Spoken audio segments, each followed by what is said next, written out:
el segundo taller de amenaza y riesgo sísmico. Hace un año, con la visita del doctor Puyades, también hicimos una actividad similar, la hicimos en 2 días. Esta vez tomamos la decisión de hacerlo en un solo día. Entonces, durante la primera parte de la mañana vamos a ver presentaciones más relacionadas con el tema propiamente de amenaza sísmica. Va a empezar la doctora Ivonne Arroyo con fuentes, focos y mecanismos, los cimientos de un estudio de amenaza sísmica. Esto fue como a encargo, yo se los pedí. Ellos tienen muchas cosas interesantes que presentarnos, pero yo le dije, bueno, me interesa un poco hablar sobre cómo se hace el cálculo de esto, ¿verdad? Del mecanismo, de las magnitudes, que eso es realmente muy importante en un estudio de amenaza sísmica, que es en parte lo que nos está dirigiendo a este tipo de actividades. Luego, Mario Arroyo, el geólogo también de la red sismológica, nos va a hablar sobre incertidumbres y relevancia de los catálogos de sismicidad para estudios de amenaza sísmica. Después, por un problema ahí de agendas y de coordinación, tuvimos que sustituir la presentación de don Guillermo Alvarado. Entonces yo les voy a presentar 2 veces. El año pasado no presenté, entonces por eso. Y les voy a hablar sobre la base de acelerogramas que tenemos en el Laboratorio de Ingeniería Sísmica, que estamos ya en proceso de publicación. Entonces es una base de datos de registros acelerográficas específicamente para Costa Rica, que también tiene que ver con el tema de amenaza. Estas 3 presentaciones se engloban muchísimo en un proyecto de investigación que tenemos en cooperación, en coordinación con el Espacio de Estudios Avanzados de la Universidad de Costa Rica, UCREA, que es específicamente determinación de la amenaza sísmica para Costa Rica. Entonces estos son insumos básicos para este tipo de estudios. Vamos a tener un receso de un café. Llegaron un poco temprano, pero es hasta las 10 de la mañana, 10 pasaditas. Después de eso, les presentaré de nuevo métodos para la definición de tipos de suelo, resultados para los sitios del laboratorio. Esto es importante también para los estudios de amenaza, pero también tiene una aplicación práctica, digamos, en la profesión, en la ingeniería civil. Y vamos a hablar ahí algunos detalles que estamos viendo en la definición de las propiedades dinámicas del suelo propiamente. Después estará el ingeniero Luis Carlos Esquivel con inventario de edificaciones del Cantón de San José, que esto se relaciona con otro proyecto que tenemos sobre riesgo sísmico en el Cantón Central de San José. Ya son resultados prácticamente finales sobre el inventario de edificaciones y son parte de su tesis de maestría que estará defendiendo en las próximas semanas, meses.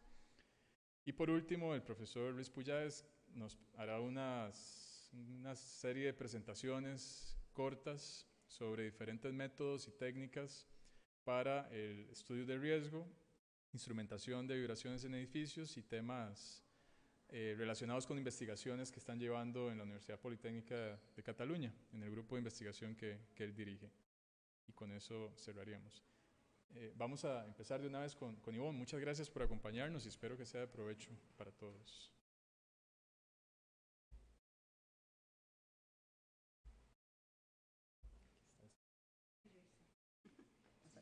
Izquierda, derecha y de arriba es punteros. No hay nada que, pues. Izquierda, derecha, adelante atrás. Ok, vamos a ver cómo va. Buenos días, gracias Diego. Bueno, como Diego mencionó, hoy vamos a conversar un poquito sobre asuntos cuasi rutinarios de un observatorio sismológico.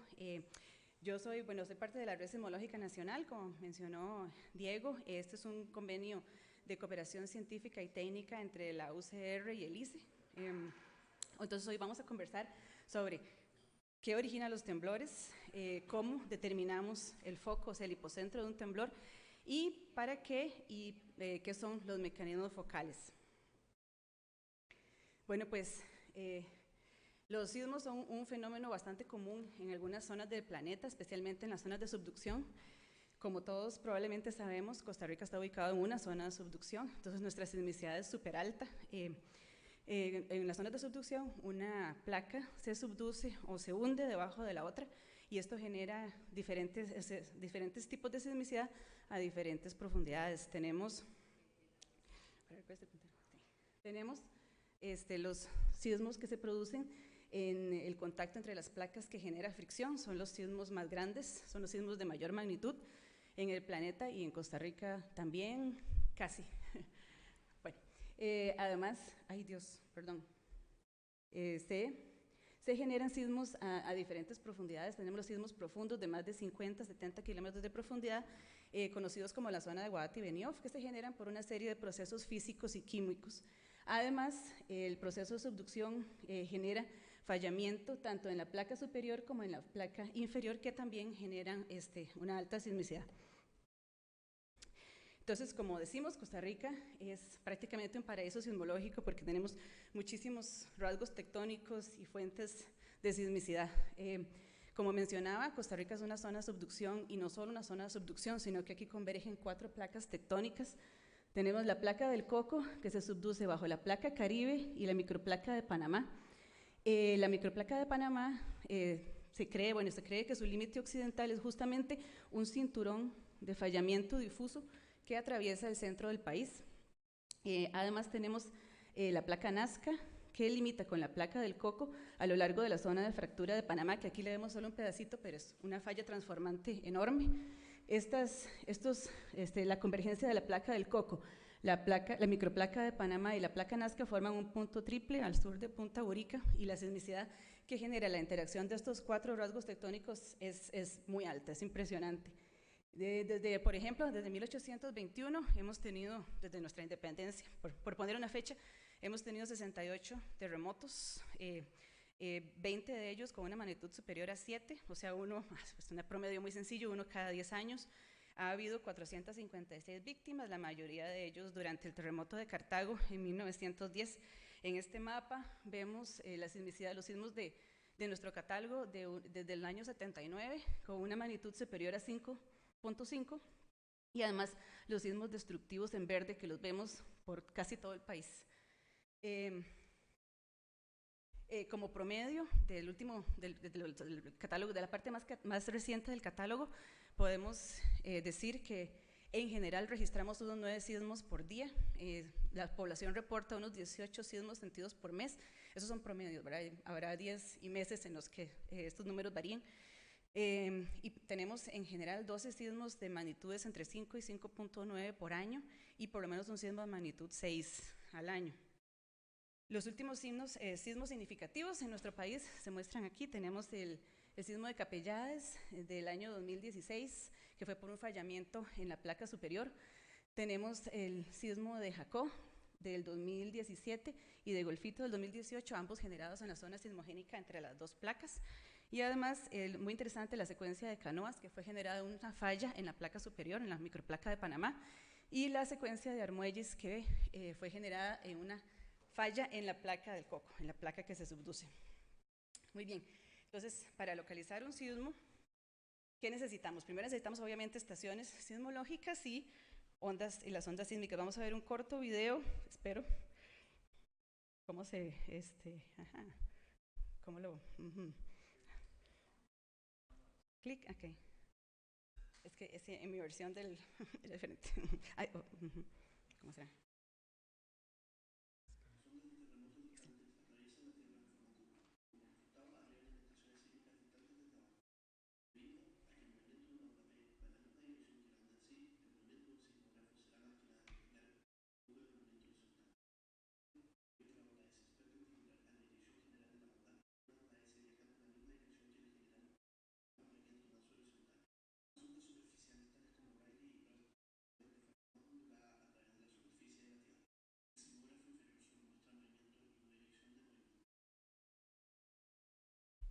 Entonces, exactamente como lo dice el video, aquí observamos cómo se ven en un sismograma las diferentes ondas que utilizamos rutinariamente para localizar un sismo en un observatorio. Aquí vemos en más detalle un sismograma. Las principales ondas que vamos a necesitar son las ondas P y las ondas S. Las primarias, pues son las primeras que llegan, son las más rápidas, y las secundarias.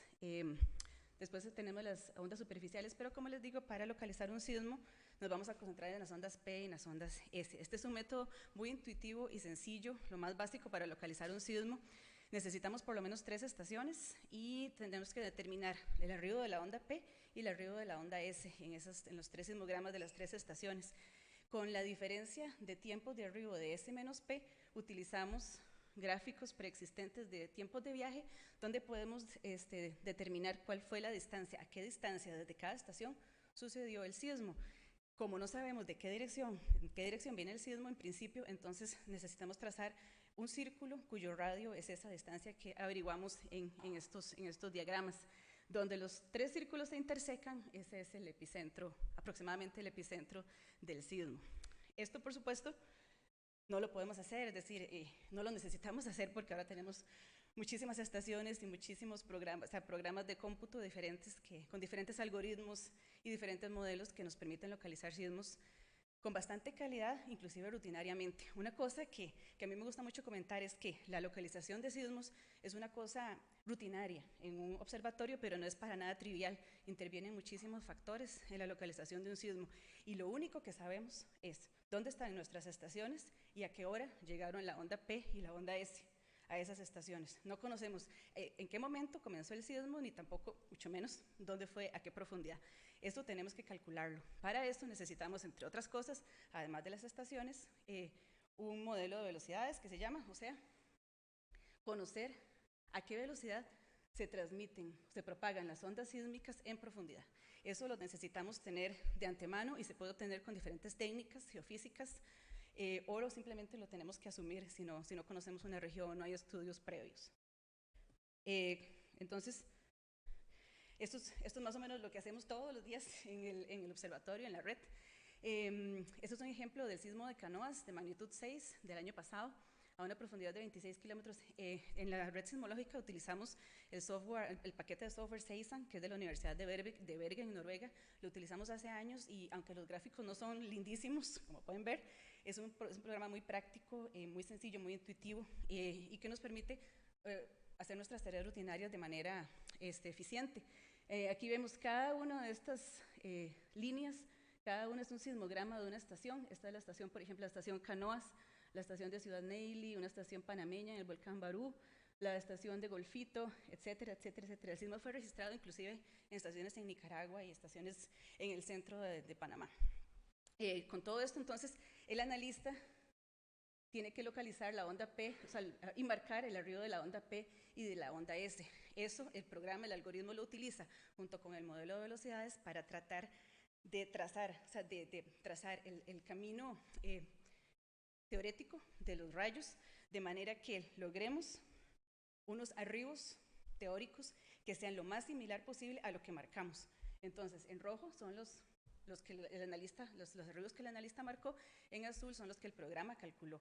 Y mientras más se parezcan, mientras menos sea la diferencia entre el tiempo observado y el tiempo calculado por el programa, entonces mejor es el ajuste y más certidumbre tenemos en la localización. En general, entonces, la localización de un sismo depende de varios factores. De los más importantes son la cantidad de observaciones. Mientras más estaciones, mejor, y no solo tenerlas, sino alrededor del sismo. Es decir, que el gap de cobertura con estaciones sea lo menor posible, ojalá menor a 180 grados.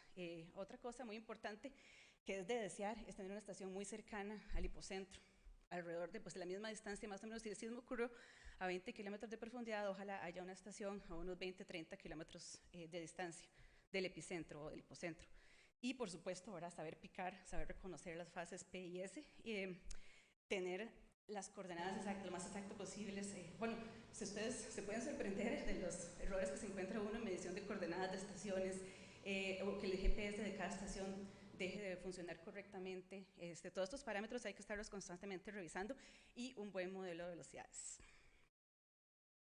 Ahora, como mencionaba también Diego, como parte de del análisis rutinario de un sismo se encuentra la determinación de la magnitud. Seguramente han escuchado de la escala de Richter. Bueno, la escala de Richter no se usa, ya no se usa, pero no ha habido manera de quitarnos de encima que el sismo fue de X magnitud de Richter. La escala de Richter fue calculada hace décadas, es una relación empírica que fue calculada para el sur de California, y está definida de tal manera que las amplitudes de las ondas se miden en un sismómetro del tipo Wood-Anderson, muy específico, que ya no se usa tampoco. Esta magnitud además se satura a ciertas magnitudes. Las magnitudes muy altas ya no se pueden medir a partir de cierta magnitud de 7, más o menos 6, 7. Lo mismo pasa con otros tipos de magnitudes que usan otros tipos de ondas. Por eso desde prácticamente los años 70, 80 se utiliza la magnitud momento, que también es una escala logarítmica y se basa mucho se basa, digamos, fuertemente en el tamaño de la ruptura, en lo que se llama el momento sísmico, que es el producto del módulo de cizalla por el área de ruptura y el desplazamiento promedio durante la ruptura. Esta magnitud además tiene la ventaja de que no se satura, puede llegar hasta 9, 9,5, 10, lo que la Tierra dé. Esta es, muy brevemente, el estado de la red sismológica. En este momento recibimos en tiempo real en los servidores del laboratorio del Centro de la Red Sismológica, se encuentra en la UCR, en la Escuela de Geología, recibimos las señales de 227 estaciones en tiempo real, 164 son de periodo corto y 63 de banda ancha. La banda ancha es un sismómetro especial que puede medir muchas frecuencias, desde muy bajas hasta altas, y permite también localizar sismos o detectar sismos que están a grandes distancias. Propiamente de la RCN son 158 estaciones, 144 son operadas por la universidad y 44 por el ICE. Además recibimos 61 estaciones internacionales y algunas del OPSICORI. Bueno, observamos entonces que tenemos una buena cobertura por todo el país. Interesantes son estos aparatos Ixaola. En todas las estaciones de bomberos tenemos un convenio con el Cuerpo de Bomberos de Costa Rica. En todas las estaciones de bomberos se encuentra un sismómetro de este tipo por todo el país. Entonces, bueno, ya les conté, ¿verdad?, cómo es que localizamos los sismos. Tenemos en la computadora y empezamos a picar PIS y los programas corren. Sin embargo, antes de eso necesitamos detectar los sismos y para eso usamos los programas SEISCOM y Earthworm. Esos programas entonces están continuamente corriendo en los servidores principales y analizan todas las trazas, porque las estaciones registran, transmiten en tiempo continuo las 24 horas todo el año, si no se descompusieron, ¿verdad? Entonces, esos programas los algoritmos pasan revisando donde hay cambios de amplitud y se cumplen otros parámetros, entonces que nosotros le decimos, pues seteamos en los programas, entonces el programa detecta un sismo, nos lo recorta y nos lo pone en SEISAM para localizar. Todos los sismos son revisados manualmente. El programa los localiza preliminarmente y nosotros hacemos la revisión. Muy interesante aquí es este periodo de 2007 a 2011, se detectaron en Costa Rica, en esta área que mostramos, más de 4.700 sismos, pero solamente teníamos 21 estaciones en todo el país. Observamos, por ejemplo, bueno, aquí están ploteados en profundidad, entre los 0 y los 30 kilómetros están en blanco, son los sismos que uno llama superficiales. Después siguen los de una profundidad intermedia de 30 a 70 kilómetros, en anaranjado tenemos entre 70 y 150 kilómetros, y los más profundos son de un color rojo carmín. Nótese cómo en la zona sureste del país los sismos más profundos, de 30 a 50 kilómetros, parecen ser muy escasos, o también los sismos muy profundos.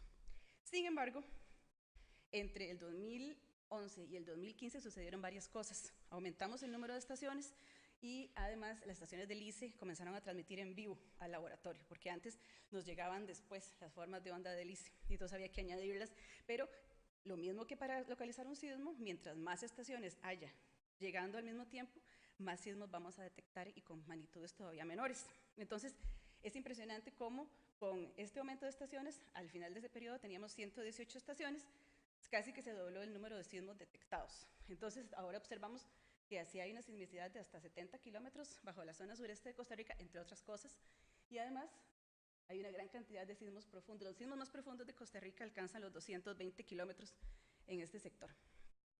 Y siguieron sucediendo cosas, y entonces en este último periodo, los últimos 4 o 5 años, ahora pudimos detectar, bueno, pusimos todavía más estaciones en todas las estaciones de bomberos, obtuvimos módulos para detección de sismos menores y se incrementó el número de detecciones a 13.672 con estas 227 estaciones. Ahora se observa también mejores localizaciones, inclusive rutinarias, observamos estructuras mejor definidas, todavía se observa todavía mejor la sismicidad profunda y también la sismicidad más profunda de la zona sureste de Costa Rica.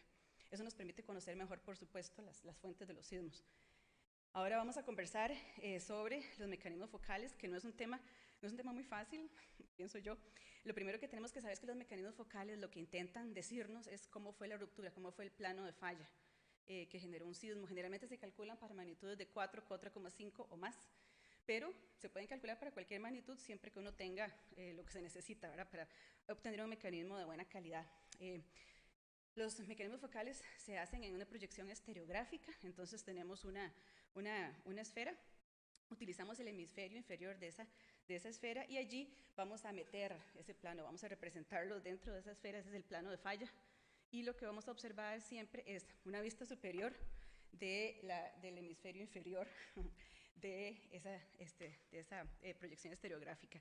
Entonces, por ejemplo, este círculo, cuando lo observamos desde arriba, nos va a dar, va a representar el plano y va a representar hacia dónde está buzando, cuál es el buzamiento. Además, la intersección entre el plano de falla y el plano ecuatorial de esa semiesfera nos da el rumbo, perdón, de la falla. Pues bien, entonces los mecanismos focales nos representan o nos quieren representar cómo fue el plano de ruptura, qué tipo de falla generó el sismo. Estos son los 3 tipos básicos de fallas que hay, pero la combinación entre los 3 es infinita. Bueno, tal vez no infinita, pero es bastante variable. Tenemos las fallas inversas, donde los esfuerzos son compresivos, entonces un bloque asciende con respecto del otro. Las fallas normales, donde más bien los esfuerzos son de tensión, son de dilatación, y un bloque desciende con respecto del otro, y tenemos los planos de las fallas de desplazamiento de rumbo o transcurrentes, donde un plano se desliza con respecto del otro. Cuando lo representamos en la esfera estereográfica, esto lo estamos viendo en un corte transversal, lo estamos viendo de ladito. Entonces aquí tenemos este plano, viene siendo este plano, y lo mismo con los demás tipos de falla. En planta vamos a ver algo así, y lo vamos a tratar de explicar un poquito más ahorita. Entonces, este es un típico mecanismo inverso, un mecanismo normal y un mecanismo de desplazamiento de rumbo. Entonces, ¿qué sucede? Cuando sucede un sismo, ¿verdad? Este vendría siendo el foco. Cuando sucede un sismo, se sucede pues, un desplazamiento, ¿verdad?, a lo largo de un plano de falla, y vamos a tener cuadrantes donde sucede compresión, que generalmente se representa en tonos oscuros, y cuadrantes donde existe más bien esfuerzos distensivos, existe dilatación. Los rayos sísmicos nacen en el foco y se propagan en todas las direcciones. Empiezan con un cierto ángulo inicial, que es muy importante en cálculo de mecanismos focales, y eventualmente, debido a la estructura de velocidades en profundidad, ellos se doblan y salen y llegan a las estaciones. Todos los triangulitos son estaciones. Cuando el rayo muestreó o pasó al salir por un cuadrante compresivo, vamos a ver que en nuestro sismograma la onda P, esto es para la onda P, la polaridad de la onda P es hacia arriba, es compresiva. Cuando más bien el rayo muestreó, pasó al salir, ¿verdad?, del foco, pasó por un cuadrante distensivo, más bien vamos a encontrar que la onda P se hace para abajo, y eso es lo que uno marca en los sismogramas. Entonces, el ángulo de despegue es muy importante, el ángulo de despegue del foco, porque nos determina dónde vamos a estar muestreando, qué cuadrante vamos a estar muestreando. Y este ángulo depende también del modelo de velocidades. Entonces, el modelo de velocidades es muy importante en todo las localizaciones rutinarias y determinación de mecanismos. Este es un ejemplo para una falla inversa. Esto es lo que sucede durante un fallamiento inverso, y entonces aquí vemos los cuadrantes que yo mencionaba. Tenemos la compresión en la parte superior, dilatación abajo, y pues lo opuesto en el plano inferior.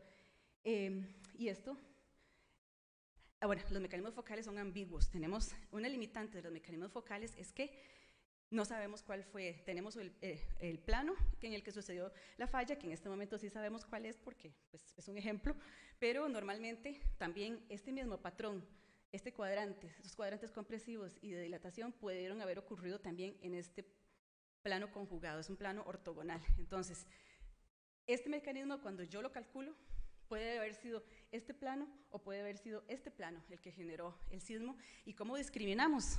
A veces no se puede discriminar, y cuando se puede discriminar necesitamos más información.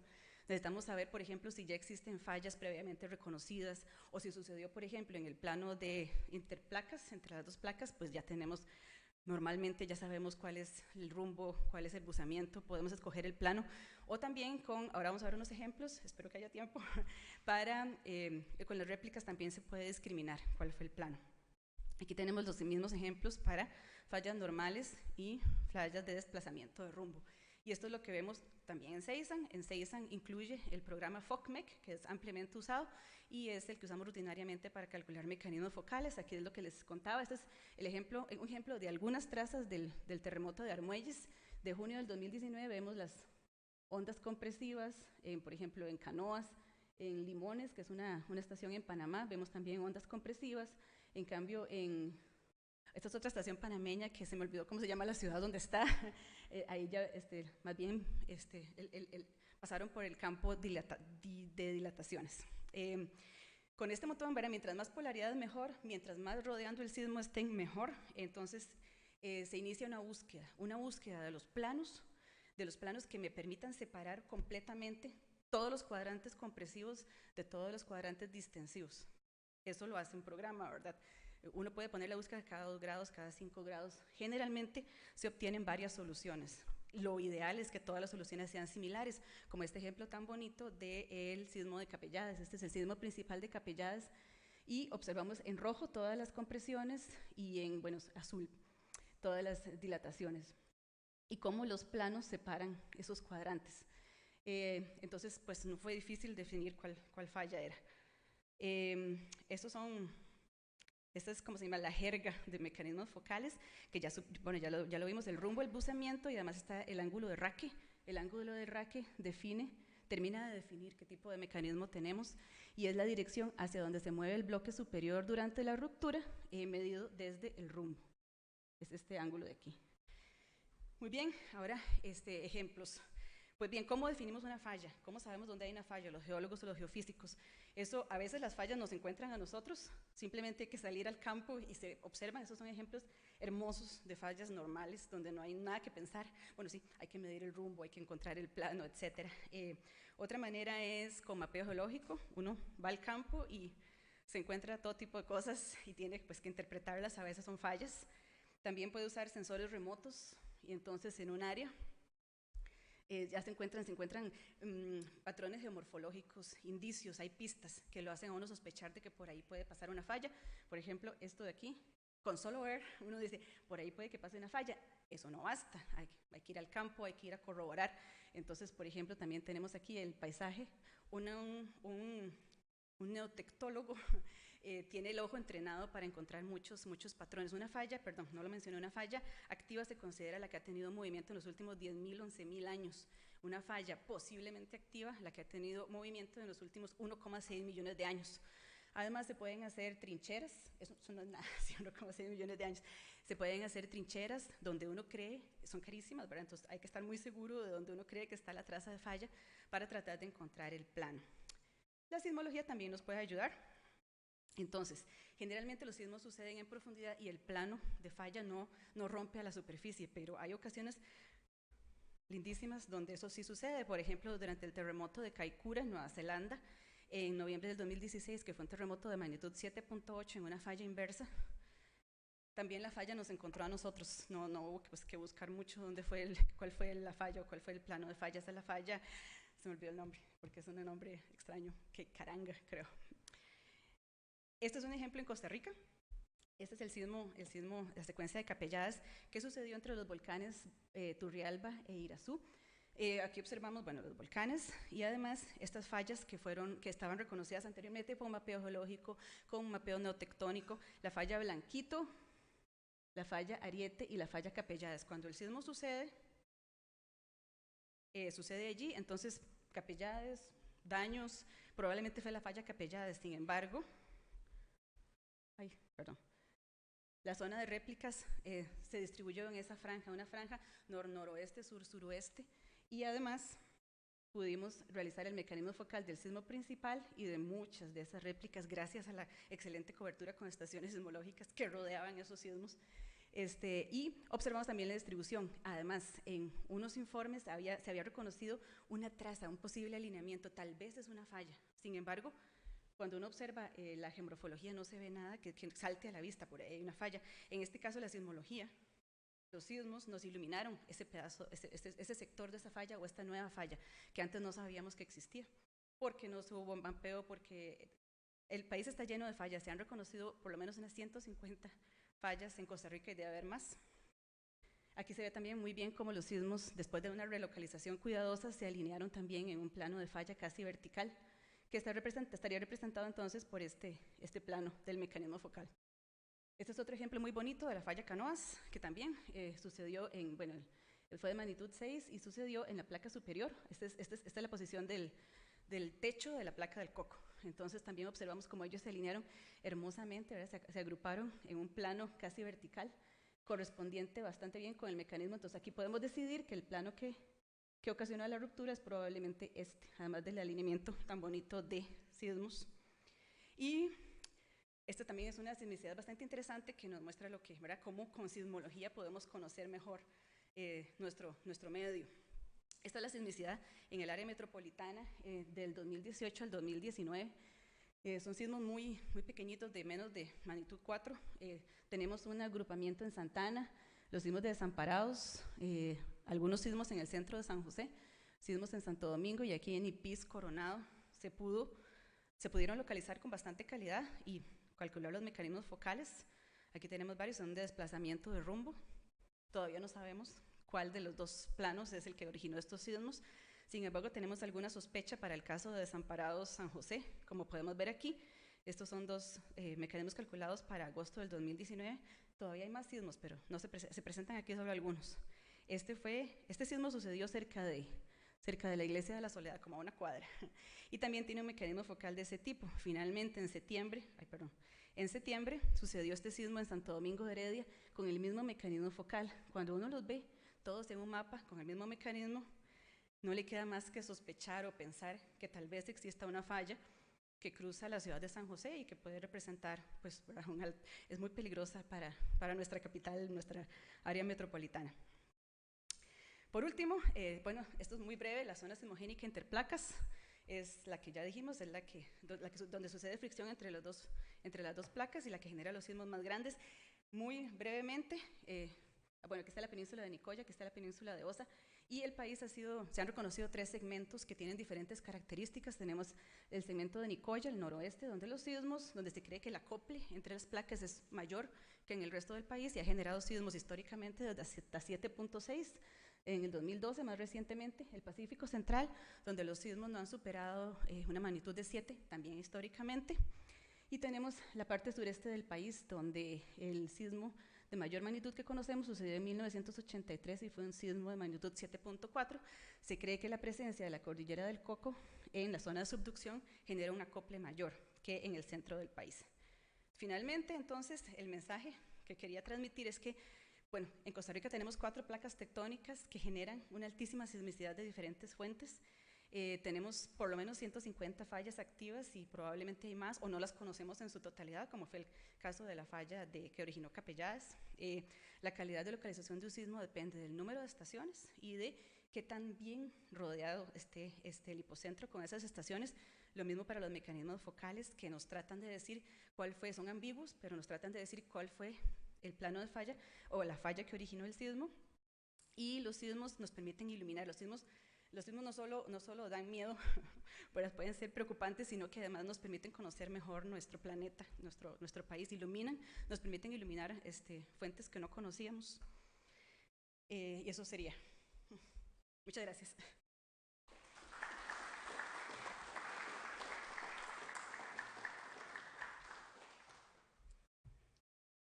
Bien, muchas gracias a Ivonne. No sé si tenemos alguna pregunta.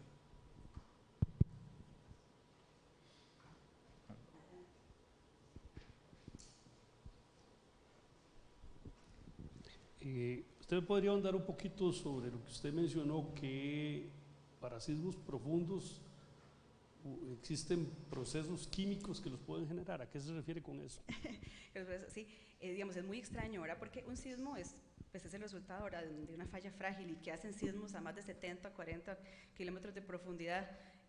Ahí lo que sucede, se cree, ¿verdad?, que sucede, todos en las ciencias son hipótesis casi siempre, ¿verdad? No podemos ir tan profundo. De hecho, el método que nos da información sobre las profundidades del planeta Tierra son los sismos. Entonces, la placa que se subduce tiene una corteza oceánica y tiene un manto oceánico. Cuando Cuando la placa se dobla, digamos, cuando la placa se dobla para hundirse debajo de la otra, se producen unas fallas como de distensión en la parte que se llama del outer rise. Y entonces, estas fallas se cree o se han visto también con imágenes de sísmica activa que penetran no solo a la corteza, sino hasta el manto. Entonces, ¿qué pasa? El agua del océano entra en estas fallas, se percola, serpentiniza, entonces produce, químicamente ¿cómo se llama? Se introduce en la placa que se subduce. Entonces esta placa va hidratada. Conforme va aumentando entonces los sismos que se producen aquí se producen en el plano entre las dos placas, pero conforme ella se subduce aumenta la presión y la temperatura y entonces empiezan procesos de deshidratación.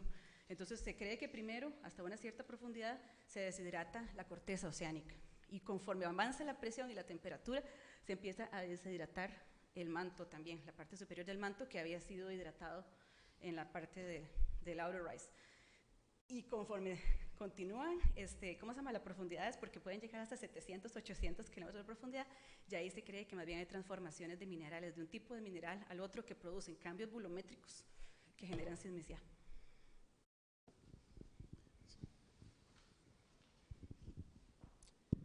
Sí, hola, buenos días. Muchas gracias por su presentación. Me ha gustado enormemente, es una gran lección de sismología. Felicidades también por todo el trabajo que hay detrás de eso, que es lo que no se ve en una presentación de ese tipo. Mi pregunta iba hacia, ustedes están trabajando mucho la localización, la cuantificación del tamaño. La pregunta es si han pensado alguna vez en la temporalización, es decir, si ustedes detectan periodos de actividad incrementada, ya tenemos registro de muchos años, y es que yo tengo la sospecha de que así como el tiempo, los meteorólogos son muy capaces de predecir en determinados ambientes cuándo va a ocurrir una crisis por una gran tormenta, los sismólogos el tema de la predicción la tenemos un poco, vamos, hay mucha gente que no cree en esto, ¿no? Yo creo que si no monitorizamos temporalmente, entonces no seremos capaces de discernir si estos fenómenos son predictibles o no, si responden a procesos profundos en el manto, tipo corrientes, tipo cambio de temperatura, cambios. No sé, si han pensado en algo de incorporar en sus análisis si hay periodos de sismicidad incrementada y hay periodos de calma. Bueno, no lo hacemos como a manera rutinaria, sin embargo, claro, siempre estamos atentos y como les contaba, es en los últimos años en que hemos logrado una cobertura que nos permite tal vez hacer este tipo de investigaciones, de tratar de, y bueno, y son los últimos, qué sé yo, 10 años, pero definitivamente, por supuesto, que hay periodos en que hay más sismicidad cuando tenemos las secuencias sísmicas en la zona de subducción, en el fallamiento. Pero definitivamente es un tema que vale la pena explorar. Yo no sé hasta dónde podemos hacer realmente predicciones, creo que tan avanzados no estamos los sismólogos lamentablemente, pero bueno, pues tal vez a partir de este catálogo de los últimos años, sobre todo porque ya vimos el ejemplo, en años anteriores con muy poquitas estaciones, tal vez, bueno, ya Mario nos va a hablar más sobre catálogos sísmicos y completitud, creo, ¿verdad? Un poquito. Podemos tal vez analizar diferentes magnitudes también en diferentes periodos, pero no lo hemos, digamos, no lo hacemos de rutina, se puede hacer, tal vez. Bien, una última pregunta para seguir con el programa. Gracias. Gracias, buenos días. En ese cuadro que usted puso anteriormente, en la subducción, donde habló de lo físico y químico, a mí me llamó la atención que se ven como unas burbujas ascendiendo y se ve un volcán al final. Sí. No sé si habrá algún ligamen entre esos procesos químicos y alguna reacción, capas magmáticas, volcán que se refleje. En ese, se llama la atención, pareciera que hay burbujas y que el fenómeno químico podría ascender y afectar en algo los volcanes. No sé si tienen… Y bueno, esa es también parte, ¿verdad?, de la zona de subducción. La zona de subducción viene acompañada de vulcanismo, de magmatismo. Los procesos están definitivamente ligados, entonces, como les contaba, aquí, ¿verdad?, estamos hablando de unas profundidades ya de unos 100 kilómetros, más o menos, 100 kilómetros de profundidad. Entonces, esas reacciones de deshidratación que comentábamos anteriormente liberan fluidos a esas profundidades, y a esa profundidad de temperatura se cree que esos fluidos traen o ocasionan que las rocas de la placa superior en este sector se funden, digamos, entran en cierto grado de fluidez, y eso es el magma que asciende y forma los volcanes. Eso es muy simplificado, ¿verdad? Y yo no soy como vulcanóloga, pero una cosa que me pareció muy interesante es que cuando estaba estudiando es que no sabemos, o sea, estamos en el año 2000, ¿verdad? Bueno, eso era ya como en el 2010, 2015, y no sabemos en realidad cómo exactamente asciende el magma desde las profundidades de 100 kilómetros hasta los volcanes. Fisuras a 100 kilómetros de profundidad con esa gran presión, sucede en paquetes como de magma que van ascendiendo. ¿Cómo es exactamente? Bien, muchísimas gracias a Ivonne. La podemos aprovechar en el café también si tienen alguna otra consulta. Vamos a continuar con Mario, con la presentación de catálogo sísmico de la red. Adelante.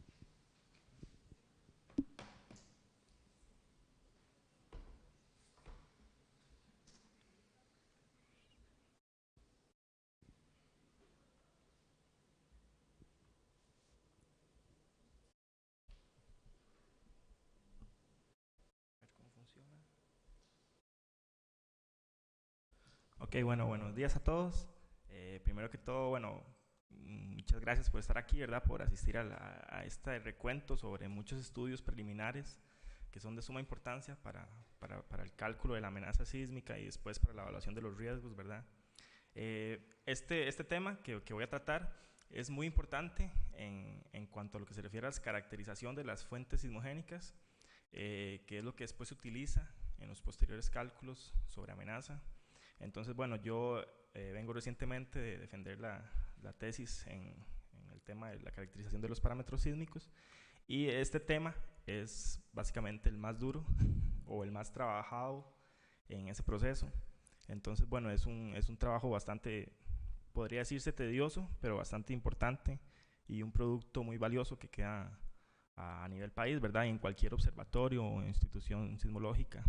Entonces, bueno, vamos a hacer un recuento un poco sobre la relevancia, algunas de las incertidumbres o dificultades que hay en el proceso y cómo esto ayuda en los estudios de amenaza.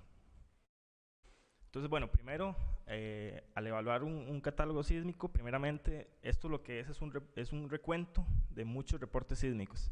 Entonces, bueno, ¿qué es lo que tiene un reporte sísmico en sí? Entonces, básicamente, el reporte sísmico parte de fecha y hora, que es un dato único, y es como el nombre y apellido del sismo. Después se tiene la localización, que se hace con base en una localidad geográfica. Generalmente se toma como referencia algunos puntos importantes. Las coordenadas, que se refiere a la latitud y la longitud del epicentro. La profundidad, que es el hipocentro o foco, ¿verdad? Que ahora Ivonne nos habla un poco sobre cómo se determinan y demás. La magnitud, que tiene que ver con el tamaño del temblor, ¿verdad? Las intensidades, que estos son más ya efectos sobre la percepción de la población al respecto. El origen, ¿verdad? Toda la charla anterior refirió sobre varios de los posibles orígenes de los sismos, y principalmente aquí en Costa Rica. Y bueno, en el caso de la Red Sismológica Nacional, este es el recuento que se hace en el reporte sísmico, y al final se pone como revisado, ¿verdad? Lo que habló antes Ivonne, de que se tiene primero una localización preliminar, que es la que nos notifica, y después se hace la revisión manual, como ella explicó anteriormente. Entonces, bueno, ¿qué es un catálogo sísmico? Como dije anteriormente, básicamente es el recuento de estos reportes sísmicos. Entonces, cuando se habla de un catálogo sísmico para estudios detallados, a lo que se refiere es a una base de datos que debe ser válida para realizar cualquier estudio en sismología. Entonces, por lo tanto, este debe contener todos los parámetros que caracterizan a un sismo. Entonces, muchos de estos son los que se mencionaban anteriormente, y hay algunos básicos que vamos a ver en unos minutos. Entonces, bueno, al final debe constituirse como una base homogénea. ¿Qué quiere decir esto? Que tiene que ser igual, por ejemplo, la magnitud con la que están los datos sismológicos, para que sea comparable y trabajable. Entonces, parte de lo que es importante de tener en cuenta al final en cualquier estudio, cualquier interpretación que se hace a partir de catálogos sísmicos, es que no es fácil de calibrar, ¿verdad? Hay muchas incertidumbres y decisiones subjetivas a priori y posteriores al procesamiento, ¿verdad? Entonces hay unas que vienen desde la detección de las primeras ondas sísmicas hasta la determinación de la ubicación y la magnitud de un evento. que muchas son inherentes, ¿verdad?, de cada red sísmica, de cómo trabaja esos procesos, y otras son, ¿verdad?, subjetivas del proceso posterior que se le da. Por ejemplo, la identificación de sismos que son repetidos, o sea, que se tiene 2 veces el mismo registro, entre otros aspectos, ¿verdad? Entonces, bueno, por ejemplo, este es el catálogo, un ejemplo del catálogo sísmico que yo utilicé. Entonces, básicamente, se ocupa un identificador, el nombre de la agencia, el año, mes, día, hora, minuto y segundo. El error, ese no es tan necesario, pero bueno, a veces se incorpora, que viene siendo en este caso como el RMS.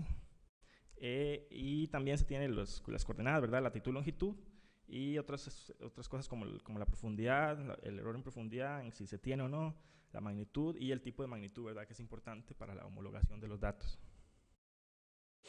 Este es otro ejemplo, ¿verdad?, donde se aprecia un poco distinto. A veces se separa cada variable temporal, ¿verdad?, y otras veces se da como un todo, ¿verdad?, como una sola columna con un todo. Al final, el procesamiento que se hace posterior también tiene que contemplar el trabajar esto, depende como los softwares con los que se procesan lo requieren, ¿verdad? En este caso, este ejemplo de abajo está específicamente para el software OpenQuake, sobre cómo trabaja ese software, las columnas necesarias y el orden respectivo con el que se trabaja. Entonces, información para los estudios de amenaza sísmica. ¿Qué pide, por ejemplo, en este caso el OpenQuake, que fue el que vimos anteriormente? Primero un ID, que es como un identificador en cuanto a la base de datos que se le va a dar a ese reporte. La agencia que lo reportó, muchas veces se trabaja solo con una misma agencia sismológica, otras veces se trabaja con combinación de datos de varias de ellas. Se tiene también lo que tiene que ver con el tiempo en que ocurrió, la fecha y, bueno, hora, minuto y segundo. Entonces es bastante importante. Y también se tienen las coordenadas, latitud, longitud y la profundidad y la magnitud. Entonces, estos parámetros son como los básicos que se ocupan para poder conformar un catálogo a detalle, ¿verdad?, y con el debido procesamiento y la rigurosidad que se requiere. Entonces, algunos aspectos que se deben de conocer sobre el catálogo al momento de su elección.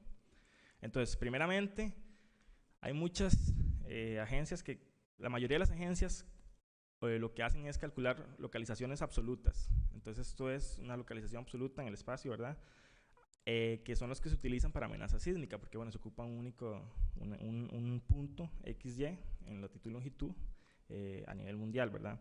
Hay otras que son relativas, que eso depende, ¿verdad?, del propósito de la agencia para lo cual está hecha. Estas relativas se basan con respecto a dónde ocurrió un evento con respecto al otro. Entonces, bueno, estos se utilizan para otros tipos de estudios más a detalle, o más tal vez de visualización de estructuras o de configuración de los suelos. Otro es la escala de la agencia o del observatorio con la que está localizando los sismos. Hay observatorios que son más pensados para sismicidad regional o global, mientras que hay otros que se enfocan en la sismicidad local. Entonces, esto también es bastante importante tener en cuenta y manejarlo, ¿verdad?, conocerlo. Generalmente, cuando se hacen estudios de amenaza, generalmente se enfocan a catálogos más locales, con algunos eventos regionales. Entonces, los globales parten un poco, ¿verdad?, se dejan más de lado en este caso. Después, el modelo de velocidades sísmicas, con el que se determinan localizaciones. Eso es importante también de conocerlo según el estudio con el que se vaya a realizar. Entonces, bueno, hay de una dimensión, 2 dimensiones o 3 dimensiones. 3 dimensiones, ¿verdad?, tiene mucho mayor detalle, pero, bueno, muchos estudios afirman que es mejor tener un modelo más simple, pero que sea, ¿verdad?, más realista, a tener uno de 3 dimensiones que no te da la calidad suficiente o que no esté, ¿verdad?, con la suficiente información de insumo para generarse. Entonces, eso es importante también de considerar. Y por último, es importante tener en cuenta la historia de la agencia sísmica y su evolución en el tiempo. ¿Por qué? Porque, bueno, estas cambian. Entonces, llegan nuevos insumos, nuevos instrumentos, nuevas metodologías para la localización, nuevos softwares.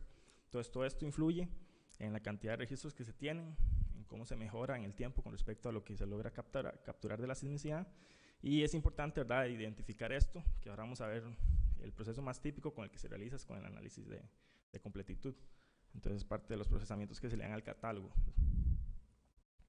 Entonces, la conformación del catálogo parte de la elección de las bases de datos a utilizar.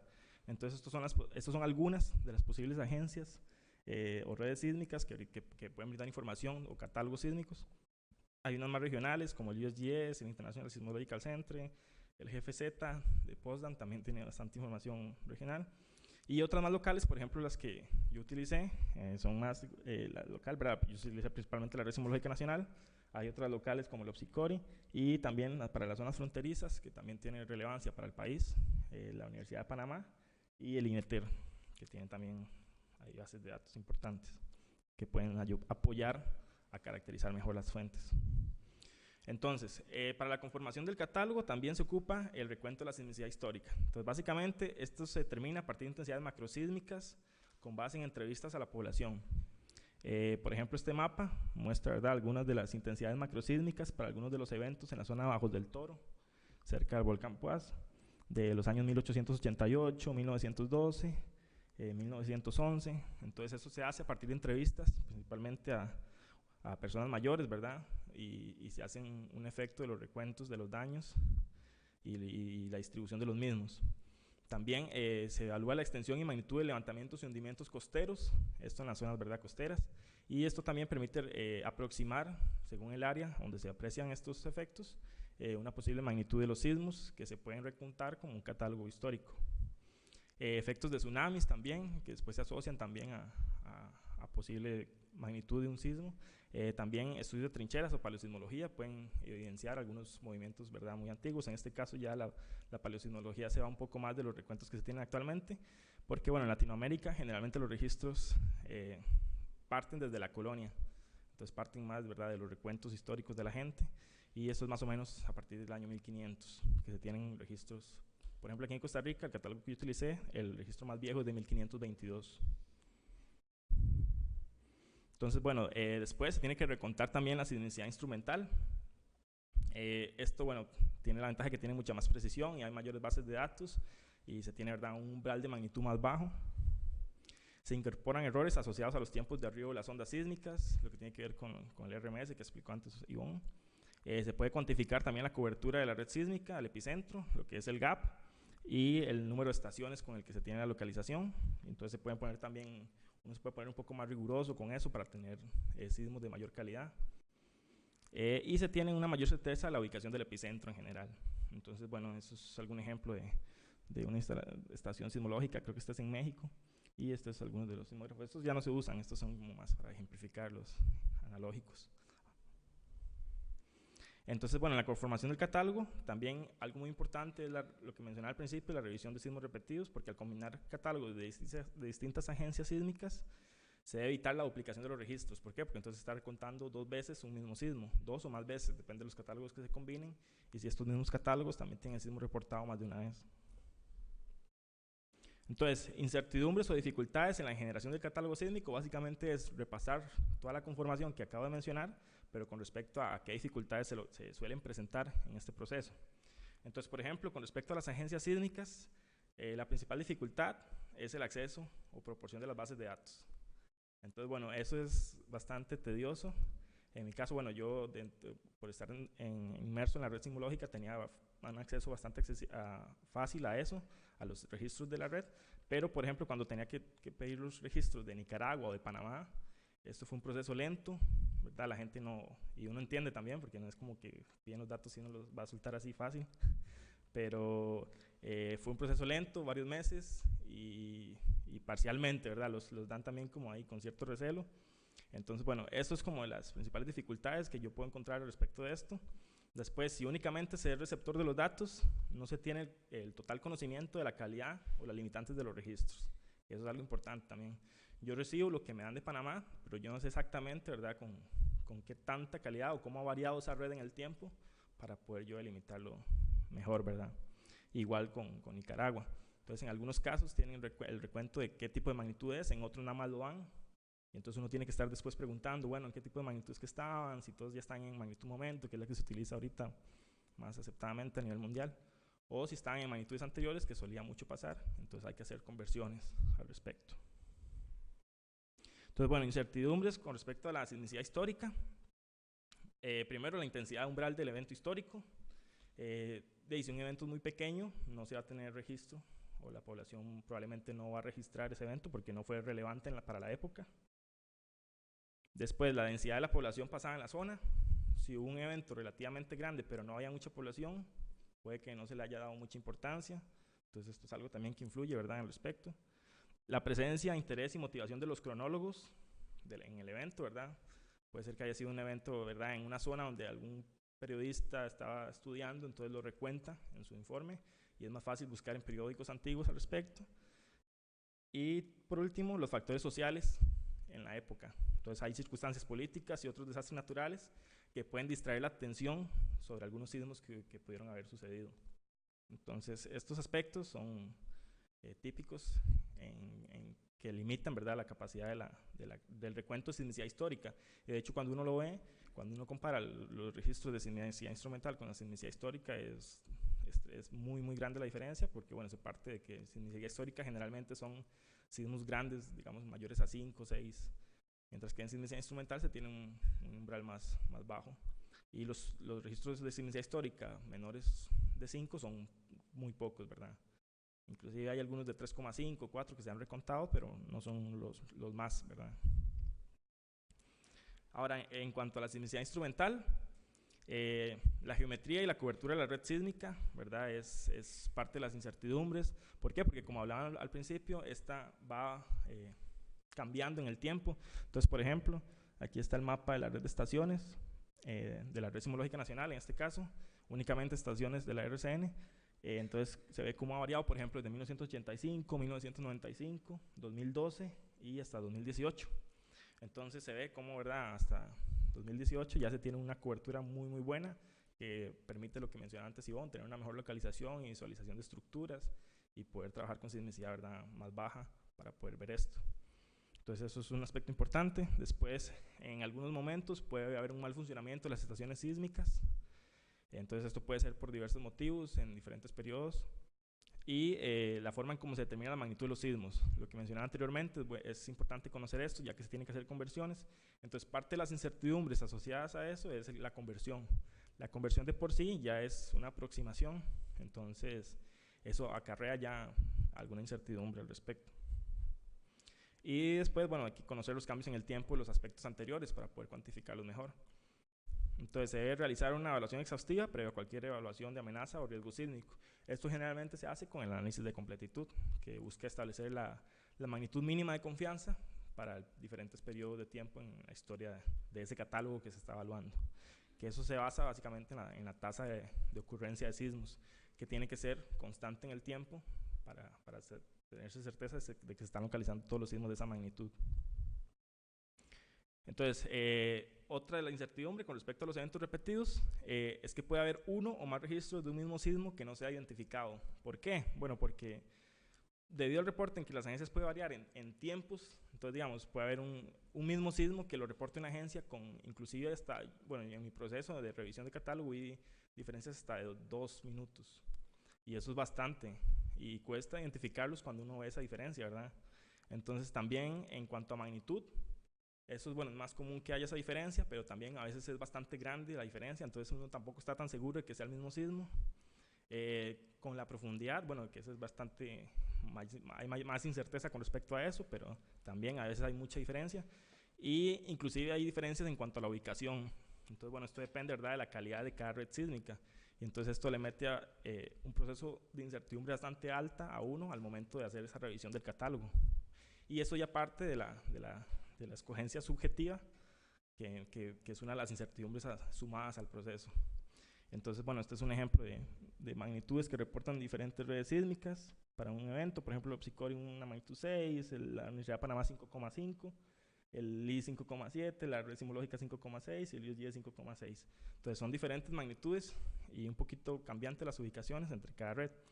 Y por otro lado, bueno, si hay una red de mejor calidad o de otra, ¿verdad?, varía también la ubicación.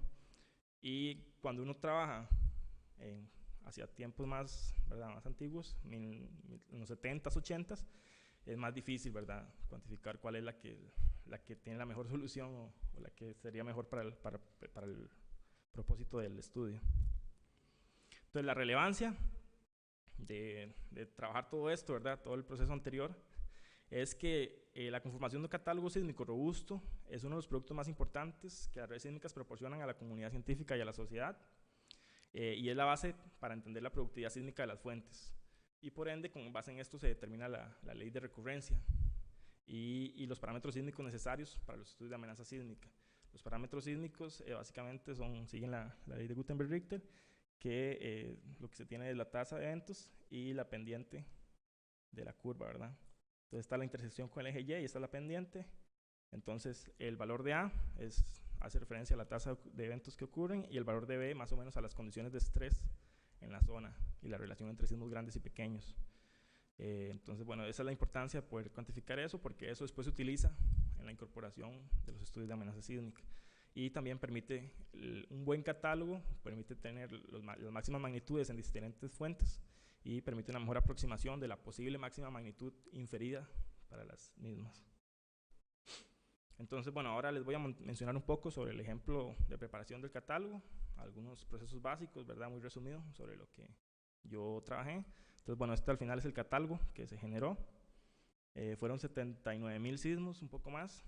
Esta es más o menos la distribución. Siempre se ve más o menos este comportamiento en campana, donde hay mayores magnitudes, mayor cantidad de sismos entre las magnitudes de 3 a 3,5. Y, por ejemplo, este gráfico muestra la densidad de eventos en el tiempo. Entonces, si partimos desde 1500, se ve como la sismicidad histórica es muy poca en comparación con la sismicidad instrumental, ¿verdad? Una clara diferencia, y con mucha densidad de eventos entre 3 y 4. Entonces, bueno, con respecto a la base de datos y delimitación geográfica y temporal, básicamente esto hay que definirlo antes de empezar el estudio, porque, bueno, si no se tiene como mucha incerteza al respecto de qué se va a tomar y qué no. Entonces, bueno, la sismicidad instrumental, en mi caso, es básicamente de 1975 a 2018, y se utilizó como filtros un RMS que fuera menor a 1 y un mínimo de 4 estaciones en la localización de los sismos que se tenían. La sismicidad histórica nada más se tomó, ¿verdad?, de los catálogos del proyecto RESIS-2, que se basan en muchos de los estudios de don Wilfredo Rojas, y fue de 1522 a 1974. Es importante decir que ya empezaba a haber sismicidad instrumental, recuento de sismicidad instrumental desde 1900, pero en Costa Rica las principales estaciones empezaron a llegar a partir de 1970, 1973. Entonces, por eso se dividió así. Esta fue el área que trabajé, ¿verdad? Básicamente lo que hice fue dividir en un área propiamente de Costa Rica, ¿verdad? Influencia directa de Costa Rica, donde lo que tomé como base fue el catálogo de la Red Sismológica Nacional, y un área fronteriza que podía tener influencia para algunos sectores del país, ¿verdad? Principalmente los más cercanos a las fronteras. Esto, ¿verdad?, para establecer como ese límite en cuanto a la conformación del catálogo. Y entonces utilicé los siguientes catálogos: el de la red, el del RESIS-2, el del International Seismological Center, el de Nicaragua, el INETER, y el de la Universidad de Panamá. Entonces, bueno, ese fue el orden de prioridad con respecto a los números de la lista, de la utilización de cada uno de los catálogos para las diferentes áreas geográficas. Otro proceso fue la homogenización de magnitudes. Básicamente lo que hay que hacer es un recuento. Cuando uno obtiene los datos, recontar cuántos sismos están en magnitud momento, cuántos están en magnitud local, cuántos están en magnitud de ondas de cuerpo, cuántos están en MS, etcétera, ¿verdad? Entonces, cuando se tiene ese recuento, se trabajan en conversiones que pueden ser, que ya fueron propuestas, como las que utilicé para las conversiones de los registros del International Seismological Center, INETER y la UPA, que fueron las de Wilfredo Rojas de 1993. Y en el caso de los registros de la Red Sismológica Nacional, pudimos localizar varios eventos, aproximadamente 2.500 eventos que tenían buena solución, ¿verdad? Y que tenían magnitud local y magnitud momento. Entonces, esto se hizo la conversión respectiva para pasar de una a otra. Y entonces, a partir de esa ecuación, se podía convertir de magnitud local a magnitud momento la cantidad de registros que estaban en ese tipo de magnitud. Después, bueno, este proceso es más de ya cuando uno se mete en cuanto a utilizar el catálogo para amenaza sísmica, que lo que se enuncia este método probabilístico de evaluación de la amenaza es que los eventos siguen un proceso poissoniano, que eso quiere decir que los eventos son independientes entre sí. Entonces, todo lo que son premonitores o réplicas deben ser removidos del catálogo inicial. Entonces, bueno, se trabajó con el software OpenQuake y se pasaron, ¿verdad?, en este caso el catálogo sin ningún proceso, que fueron casi 80,000 sismos, a 2 procesos de filtrado de eventos dependientes que se hicieron, donde en uno quedaron en 48,000 sismos y en otro en 61,340. Y por último, el análisis de completitud, que sí se suele realizar más para poder evaluar la calidad del catálogo en el tiempo, ¿verdad? Entonces esto me va a determinar, ¿verdad?, las magnitudes mínimas de confianza, como mencionaba anteriormente. Entonces la completitud tiene un proceso de variación temporal y espacial. Entonces, con respecto a la variación temporal, se utilizan varios métodos estadísticos que lo que evalúan es la tasa de ocurrencia, como mencionaba anteriormente, en el tiempo. Y entonces para los 3 catálogos, ¿verdad?, tanto sin filtrado como filtrados, se hizo el análisis y en realidad dan bastante parecidos los resultados. Entonces el proceso filtrado no afectó tanto en el análisis de completitud posterior. Y bueno, este es el resumen del cuadro anterior. En este caso tenemos la parte del catálogo completo y la parte del catálogo incompleto. Y cómo va mejorando, estas son las magnitudes, ¿verdad? Magnitudes más altas, cuando se tenía, ¿verdad?, hace mucho tiempo. Y a partir de 1871 ya se empieza a ver una mejora. Y cuando inició la instrumentación, aumenta, ¿verdad?, esa magnitud mínima de confianza. Entonces se tienen registros de confianza de magnitudes más bajas. Y bueno, eso coincide bastante bien. Esto fue para todo con respecto a la época histórica e instrumental. Y esto coincide con un análisis que hicimos del catálogo meramente instrumental, igual de la evaluación de la completitud. Y por último se tiene la variación espacial. Entonces la variación espacial se utiliza más con técnicas de visualización de la cantidad de eventos. Básicamente la curva Gutenberg-Richter que les mostraba al principio tiene un punto máximo que está puesto en una magnitud determinada, depende de la zona. Entonces, bueno, estas son las zonas sísmicas que yo utilicé para mi trabajo, que era parte de lo que nos iba a exponer Guillermo, pero bueno, lastimosamente no puede estar acá. Y entonces la magnitud de corte se asocia también a la magnitud de completitud, que es esa magnitud donde hay mayor cantidad de eventos para cada fuente. Entonces se puede ver en general que se tiene magnitudes de corte más bajas o magnitud más baja de completitud, o sea que es mejor, se tiene registros desde magnitudes más bajas para las zonas más ubicadas hacia la zona central del país. El caso para fuentes corticales o sismicidad superficial, el caso de las fuentes de subducción interplaca y en el caso de fuentes de subducción intraplaca. Entonces, esto lo que nos dice es que está directamente asociado con la distribución de la red de estaciones, que se puede ver, donde hay mayor densidad de estaciones se tiene mejor cobertura y se puede aseverar que se tiene calidad para registrar sismos desde magnitudes más bajas. Y con respecto a las consideraciones finales, ya para cerrar, entonces la conformación de un catálogo sísmico parte de las siguientes etapas, que las mencioné, ¿verdad?, a lo largo de la presentación: la escogencia y obtención de los bases de datos y de la delimitación geográfica y temporal, los registros de sismicidad histórica, los registros de sismicidad instrumental y la revisión y procesamiento de las bases de datos elegidas. Entonces estas etapas, como mencioné, tienen mucha incerteza, ¿verdad?, o varias incertezas en su procedimiento y son difíciles de cuantificar, ¿verdad? Entonces parten desde la localización de los sismos hasta aspectos que tienen que ver con la capacidad instrumental de la red y el procesamiento posterior de los registros. Después, la cuantificación de estas incertezas, una vez recolectados los registros, se intenta realizar y sopesar con el análisis de completitud. Entonces, a partir de esto se tiene mejor confianza sobre el catálogo, ¿verdad? Se filtra como lo que no se tiene, ¿verdad?, total certeza de que esté bien, y se deja donde se tiene mayor confianza, ¿sí? Y es importante conocer el catálogo con que se trabaja, reseñar las limitantes del mismo para cualquier estudio. Y por último, el catálogo sísmico es uno de los productos más importantes y es la base para entender la productividad sísmica. Entonces, a partir de esto, los estudios de amenaza lo utilizan para cuantificar los parámetros sísmicos que mencioné de la ley de recurrencia, que son el parámetro A y B, y las magnitudes máximas posibles de las fuentes principalmente. Y eso sería. Gracias.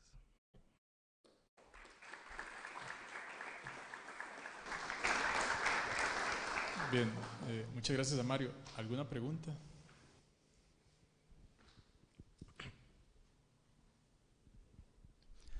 Muchas gracias por la excelente presentación.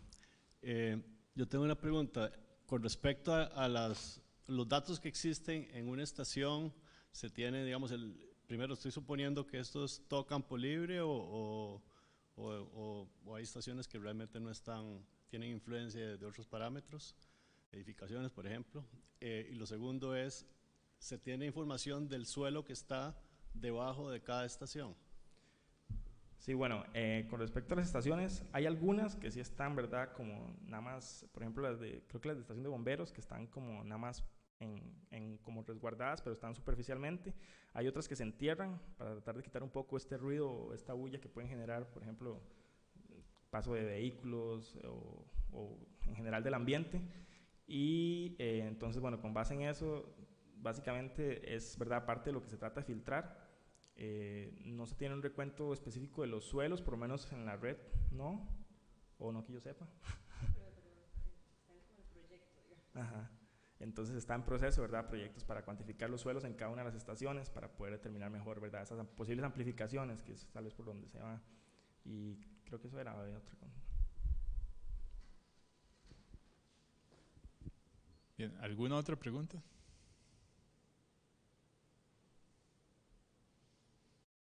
Bueno, si no, terminamos. Muchas gracias a Mario de nuevo por la presentación.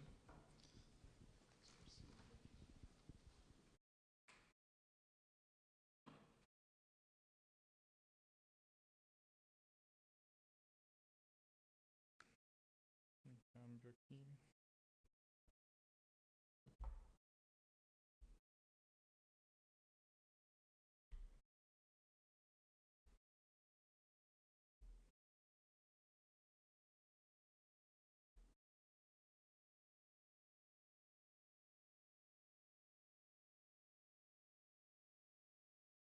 Listo.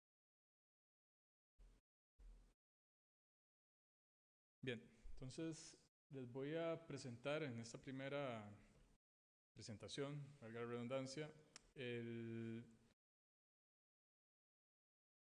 la base de datos de registros acelerógrafos para Costa Rica, que le hemos llamado la CRSMDB, que es Costa Rican Strong Motion Database. Esta va a ser publicada, está todavía en un proceso de detalle simplemente.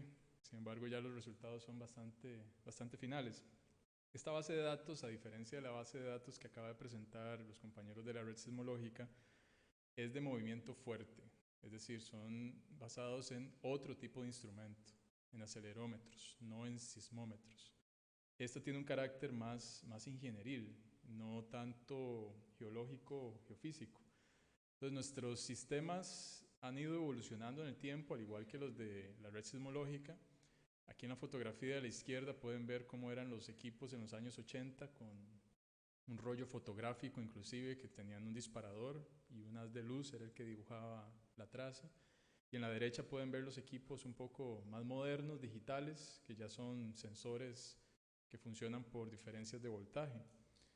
En la actualidad, esta es la red del Laboratorio de Ingeniería Sísmica. Tenemos más de 140 instrumentos triaxiales, digitales, que están transmitiendo de manera continua al Centro de Informática de la Universidad de Costa Rica, donde están nuestros servidores, y también a las instalaciones del Laboratorio de Ingeniería Sísmica. Todas las unidades pueden trabajar a diferentes tasas de muestreo. Sin embargo, se ha fijado 200 muestras por segundo como la tasa estándar para nuestras unidades. Pueden llegar hasta 1000, 2000 muestras, pero eso no nos brinda mayor información y hacen que la transferencia de datos sea un problema. Los datos son procesados. Tenemos también un cálculo de magnitudes. Sin embargo, este es un cálculo simplemente inicial para ciertos procesos que ocupamos. Realmente el cálculo fino de magnitud y localización es el de la red sismológica o el OPSICORI. El de nosotros, a pesar de que es un buen dato, se basa en otro tipo de instrumento. Entonces, no debería ser tomado, por ejemplo, para un catálogo como el que Mario nos presentó. Aquí podemos ver una acumulación de los registros desde 1998 hasta la fecha. Cortamos en 1998 por una decisión de que estamos dejando de lado los registros analógicos, los que vienen de aquellos cintas fotográficas, porque tenemos muchos registros de muy buena calidad en registros digitales. Entonces podemos ir dejando un poco ya aquellos sismos históricos, los tenemos ahí, pero no los vamos a considerar en este estudio por lo menos. Al igual que en la red, con los años podemos ver cómo hay un salto increíble en la cantidad de registros, y no es porque tiemble más, es porque incrementamos la cobertura de nuestras bases, de nuestros equipos. Esto se dio en parte por el ingreso de los dineros de la Ley Nacional de Emergencias, que tanto la red como nosotros nos vimos beneficiados y pudimos incrementar esta cobertura. Entonces, en total estamos considerando 2.471 eventos para esta base de datos, que son mucho menos que los 79.000 que nos hablaba Mario, pero es porque nosotros estamos considerando únicamente eventos que se sienten en superficie, que activan nuestros equipos. Entonces, eso es una cantidad mucho menor. Estamos hablando de 155 eventos únicamente, no 79.000.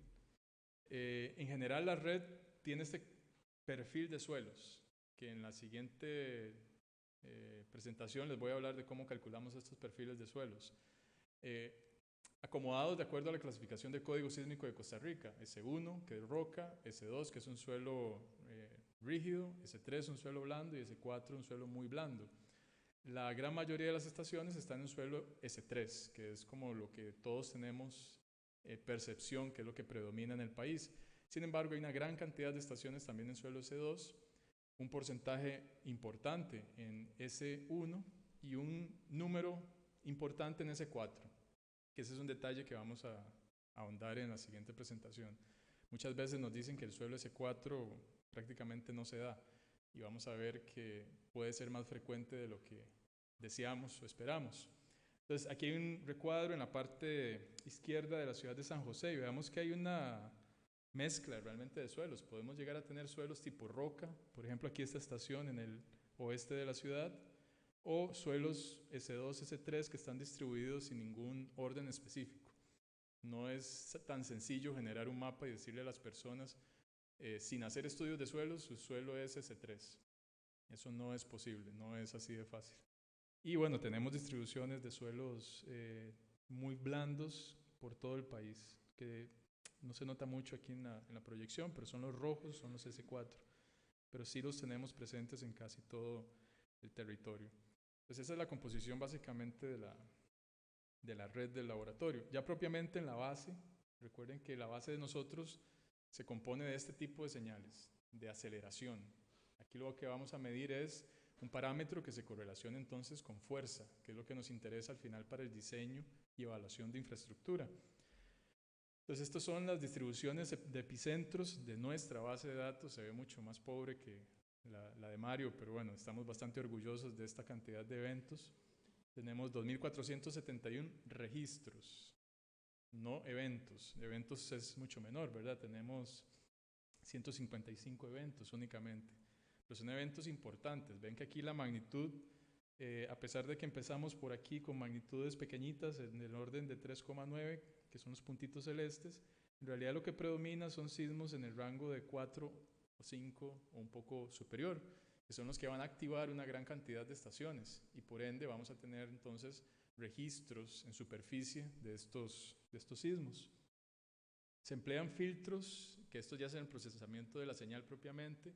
Esto se llama un filtro pasabanda, que es una cuestión ya de eliminar rangos de frecuencias que no nos interesan, entre 0.05 Hz y 25 Hz. Esto cubre todo el espectro de interés, por lo menos para obras civiles. Entonces, lo consideramos apropiado.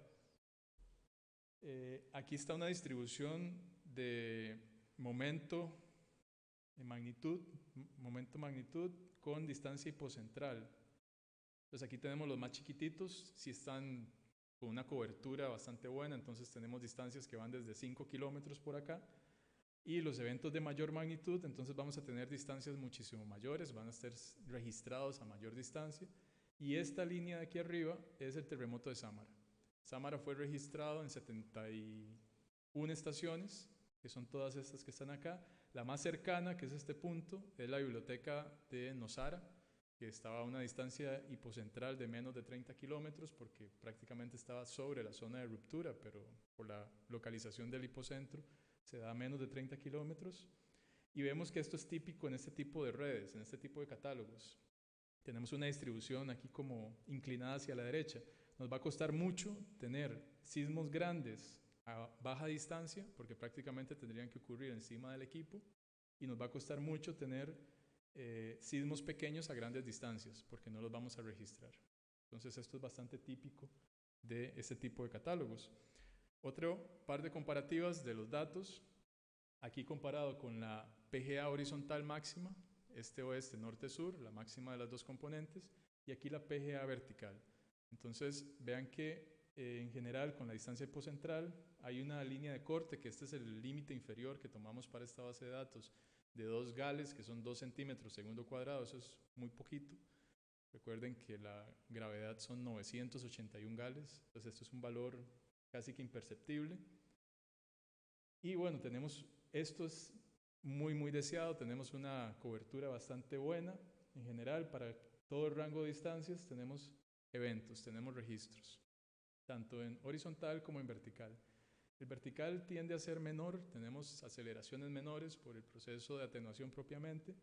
Este punto de aquí, de nuevo, es el terremoto de Sámara, en la estación de Nosara, que tenemos un PGA superior a 1.5 Gs. Aquí está por 1550 aproximadamente. Y si vemos esta comparativa ya ahora con no solo PGA, sino también PGV, que sería la velocidad máxima, que hay que hacer el proceso de integración, intensidad de áreas, que es un parámetro también relevante, y duración significativa, vemos que hay diferentes distribuciones. Esto es para tratar de idear o de escoger cuál es el parámetro que mejor se podría correlacionar con daño, o cuál es el parámetro que mejor podemos utilizar nosotros como ingenieros para tratar de predecir futuros daños. El problema es que siempre hemos hablado de PGA, y el PGA es un parámetro muy pobre, es un parámetro realmente difícil de correlacionar con el daño, porque exhibe cierta correlación, pero hay muchos eventos en los cuales esa correlación no se cumple. Entonces perdemos esa correlación, digamos, tan lineal que desearíamos. Tiene mucha dispersión. La intensidad de áreas también se usaba mucho, pero hemos visto una dispersión también muy alta. Por ejemplo, el terremoto de Nueva Zelanda del 2010 tuvo una intensidad de áreas similar a la intensidad de Sámara, y en el terremoto de Nueva Zelanda hubo muchísimos daños en toda la ciudad de Christchurch, y aquí en Sámara no reportamos esa cantidad de daños. Entonces empezamos a tener este problema de dispersión. Este trabajo lo estamos realizando con un compañero panameño que está haciendo su doctorado en Barcelona, y están proponiendo un nuevo índice que usa como entrada la velocidad y la duración significativa. Y la duración significativa, cuando la vemos aquí, esto es donde se acumula el 90% de la energía, digámoslo de alguna manera, entre el 5% y el 95% de la energía del registro, con una integración de la aceleración, tiene una distribución que no tiene puntos, digamos, tan perdidos, sino que parece que tiene una mejor distribución, un poco más homogénea. Y en los estudios que ellos están realizando en Barcelona han encontrado que existe una buena correlación con el daño.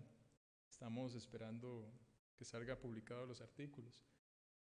Ya propiamente la base de datos que vamos a publicar tiene muchos índices de intensidad, medidas de intensidad sísmica. No solamente PGA, PGV, intensidad de área, sino que son todos estos. Podemos tener PGA en las tres componentes, la PGA más grande en la horizontal, la PGA más grande considerando las tres componentes, la PGA de la media geométrica, que es cuando componemos las dos horizontales, es la raíz cuadrada de la multiplicación de las dos componentes, la PGV, la relación PGV-PGA, la intensidad de áreas, la aceleración RMS, la velocidad RMS, la energía, la densidad específica de energía, la intensidad característica, que esta fue publicada por Park y compañía, la velocidad acumulativa absoluta, la duración significativa que les mostré, y este es el parámetro que ellos están proponiendo, que tiene que ver con la duración significativa y la velocidad, que es el que podríamos en algún momento probar acá, a ver cómo se correlaciona para los eventos que hemos registrado. Estas son medidas que se llaman basadas del registro, es decir, tomamos el registro como tal, hacemos un cálculo sencillo y obtenemos estas medidas. Hay otras medidas de intensidad que son basadas en respuestas espectrales. Recuerden que la respuesta espectral nos da un vistazo de cómo se comportan diferentes osciladores de un grado de libertad, diferentes periodos. Entonces aquí vamos a presentar las respuestas espectrales norte, sur, este, oeste, que es como lo registramos en los aparatos, la mayor de las dos, la media geométrica, que esta es muy importante porque muchos estudios de amenaza sísmica utilizan esta medida de intensidad como parámetro.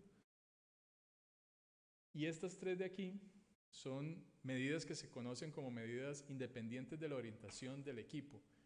Nosotros todos los sismos los registramos en dos coordenadas ortogonales en el plano horizontal. Por lo general, este, oeste, norte, sur. Se alinean siempre en esas direcciones. Pero ¿qué nos garantiza que la dirección este-oeste va a registrar la máxima aceleración del sismo?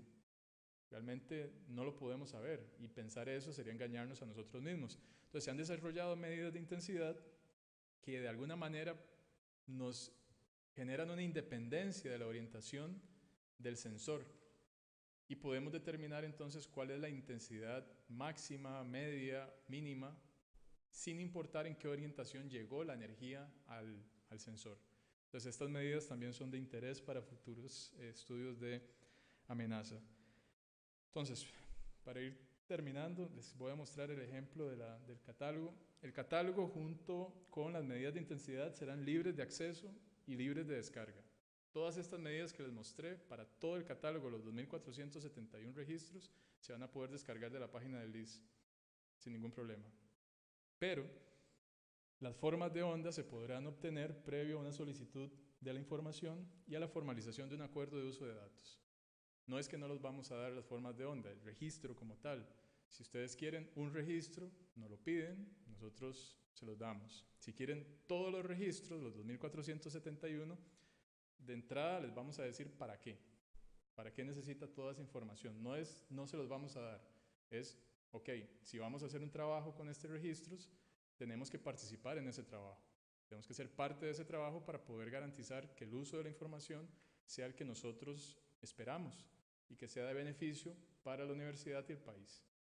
Entonces, esto va a estar libre a dos etapas. Entonces, les voy a mostrar nada más el ejemplo de la base de datos que está todavía en fase de casi publicación. Entonces, vamos a tener una dirección exclusiva para la base de datos, que es esta de aquí. Aquí viene una pequeña descripción. Vamos a ir a la base de datos y aquí están todos los eventos. Puedo bajar ahí hasta el café. Son 2.471 eventos. Entonces, ¿aquí qué va a venir? Fecha, latitud, longitud del equipo, profundidad, magnitud, PGA, norte, sur, este, oeste y PGA-Z. Esto es simplemente para darnos una idea de la información de primera entrada. Podemos escoger un evento específico con alguna fecha específica y cuando ingresamos a uno de estos, ya nos va a venir la información específica de ese evento en esa estación. Vamos a tener un mapa donde está la estación, el evento con la magnitud calculada por nosotros, parámetros, que esto es del catálogo propiamente de la cabecera, frecuencias, PGA máximas, filtrados. Aquí en datos procesados vamos a obtener entonces los parámetros que les mostré en las dos tablas anteriores, todos los parámetros. Y en los gráficos vamos a obtener, que esto todavía no está funcionando muy bien, pero vamos a obtener los espectros independientes de la orientación. Y aquí podemos ir y pararnos en cualquiera de esos puntos. Si yo quiero esta información, simplemente la descargo, reporte de Excel. Y bueno, aquí probablemente no me va a dejar verlo, pero sí, ahí está. Entonces, para ese evento en específico, vamos a tener toda la información. Que les digo, la parte de catálogo, la parte de, a ver si esto me deja, no, ya no me dejó. La parte de respuesta espectral, donde aquí arriba estarán los periodos y aquí abajo el valor de la respuesta espectral, las medidas de intensidad que están descritas en las tablas y la otra respuesta espectral, la ROD D50. Pues esto está libre. Estamos esperando la publicación, esto va a salir un artículo en una revista científica, pero va a estar libre para descarga. La idea es que se utilice, que lo usemos y que hagamos investigación en conjunta. Pero las señales de onda, como les digo, esas son las que somos un poco más celosos. Nos las vamos a dejar nosotros un poco más resguardadas. Bien, eso sería la presentación. No sé si tienen alguna pregunta.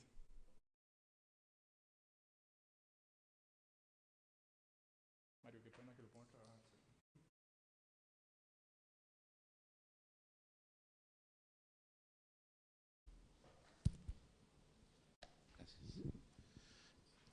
Buenos días. Bueno, gracias por la presentación. Es claro, es importante que este tipo de esfuerzos, estas bases de datos, pues van a brindar un instrumento muy útil, ¿verdad?, para hacer todo el análisis y el seguimiento de esta información. Pero también es claro que existe un sector muy importante de la población que, pues, que a partir de todo este lenguaje científico y técnico posiblemente no lo entenderían y no tal vez comprenderían el valor de poder interpretar esta información de una forma más, tal vez más laica, por decirlo de alguna manera. Entonces, quisiera saber si han pensado también en algún tipo de actividades de alfabetización informacional. ¿Por qué? Porque toda esta información tiene que traducirse después en políticas públicas, en procedimientos, en reglamentos, en normativas, y que muchas veces no son entendidas. No son entendidas, ¿por qué? Porque precisamente el grado de tecnicismo que tal vez las personas que estén acá pueden comprender muy bien, no necesariamente a veces se comprenden en otros sectores. Y esto entonces a veces lleva a malas prácticas y malas tomas de decisiones. Muchas gracias. Sí, muchas gracias. De hecho, sí es una gran preocupación, yo creo que de todos los compañeros que conformamos. A ver, primero, conformamos un grupo de investigación en la Universidad de Costa Rica, donde estamos la Red Sismológica, la NAME y nosotros como Laboratorio de Ingeniería Sísmica. Y es una preocupación que teníamos, y gracias al proyecto con UCREA logramos integrar, que no sabíamos que nos hacía falta y realmente sí nos hacen falta, a los compañeros de Ciencias Sociales. Entonces tenemos a la Escuela de Psicología, Trabajo Social y probablemente Comunicación en algún momento. ¿Para qué? Para esto propiamente. Tenemos que generar estrategias de diseminación de la información a diferentes niveles de lenguaje. Aquí estamos en un lenguaje que tratamos de que sea técnico, pero sabemos que la población necesita también tomar esta información. Entonces, la primera etapa de este proyecto UCREA la estamos haciendo en la zona sur, donde ya hay gritos de guerra, de que va a venir el gran terremoto, y queremos explorar cómo la sociedad, específicamente de corredores, se ve influenciada por esto. Y al final del proyecto, que terminará este año, generar herramientas para dárselas a los pobladores y que nos entiendan un poco mejor. Luego, si esto funciona, pues la idea es seguir este tipo de proyectos y traerlo ya a poblaciones un poco más complejas, como la que tenemos en San José o en ciudades un poco más grandes. Pero bueno, estamos empezando y es una preocupación de nosotros, ¿verdad? Que esto es muy bonito y se puede poner en un artículo, pero realmente tendrá el impacto que queremos que tenga. Entonces sí lo pensamos y es una gran preocupación. Yo soy profesor de la Escuela de Bibliotecología. Nosotros podríamos ayudarle muchísimo en eso porque precisamente diseminar información es uno de los ejes, digamos, de los bibliotecólogos. Entonces está abierta la invitación también. Muchas gracias. ¿Alguna otra consulta? Sí.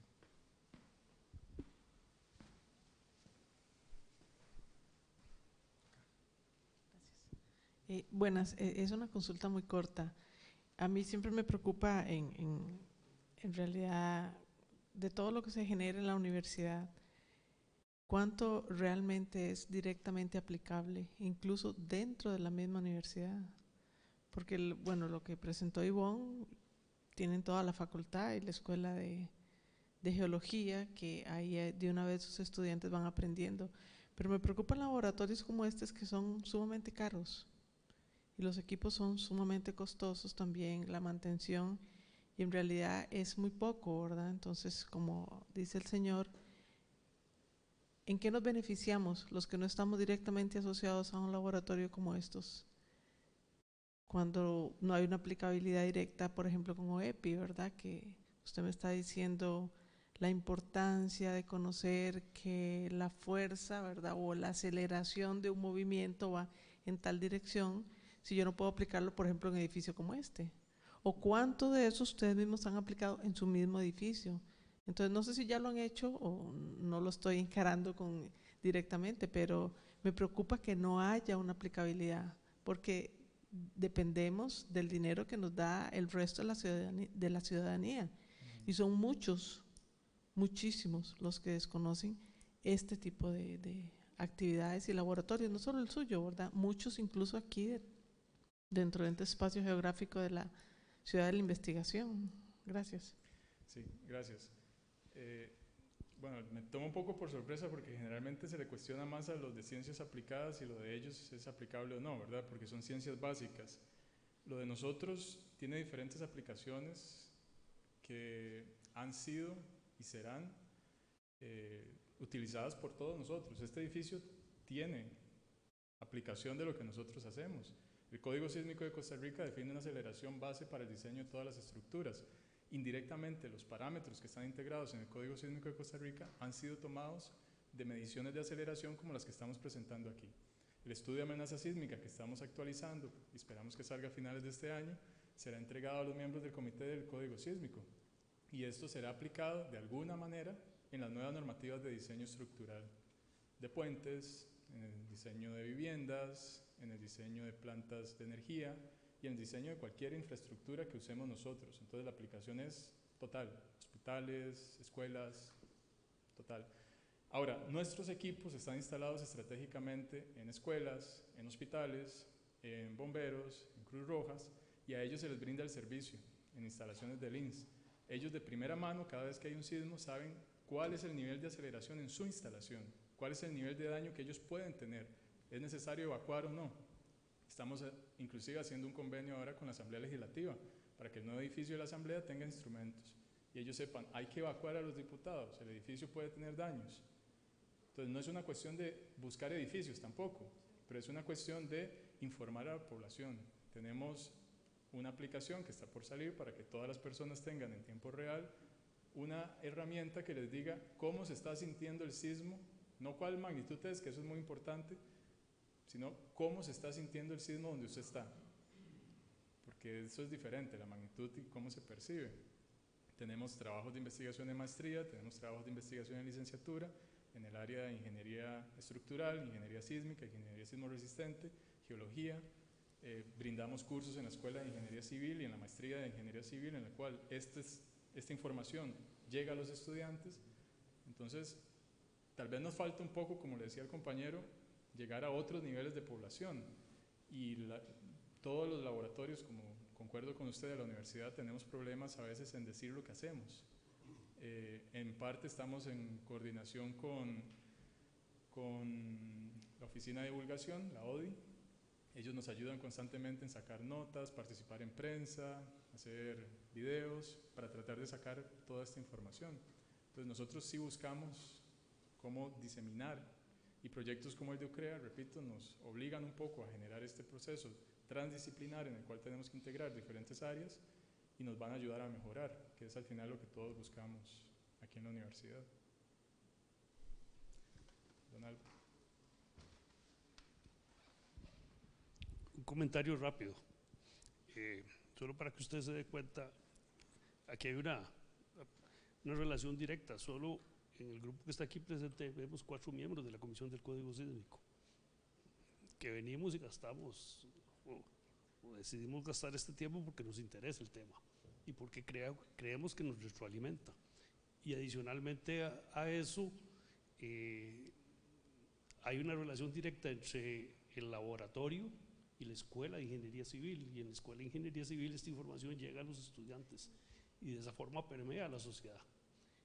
A través de la Comisión del Código Sísmico creo que ha habido un impacto directo a la sociedad, ¿verdad? Protegiéndola, y eso es un aspecto que tal vez no sale a la luz pública, pero sí es un hecho real, que yo creo que el trabajo que hace el laboratorio directa o indirectamente sirve para proteger vidas humanas de costarricenses, y eso es básico.